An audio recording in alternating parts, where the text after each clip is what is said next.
શું તમે જાણો છો કે ભારતનું બંધારણ નાગરિકતા વિશે શું કહે છે? ચાલો જાણીએ ભાગ 2 અનુચ્છેદ 5 થી 11.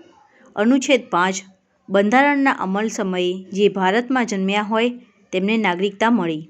અનુચ્છેદ 6 જે લોકો પાકિસ્તાનથી ભારત આવ્યા તેમના અધિકારો. અનુચ્છેદ 7 જેઓ પાકિસ્તાન ગયા પણ ફરી ભારત પરત ફર્યા તેમની નાગરિકતાની જોગવાઈ. અનુચ્છેદ 8 ભારત બહાર રહેતા ભારતીય મૂળના લોકોના અધિકારો.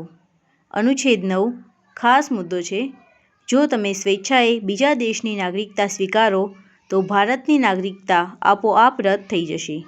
અનુચ્છેદ 10 દરેક નાગરિકની નાગરિકતા સંસદના કાયદા હેઠળ ચાલુ રહેશે.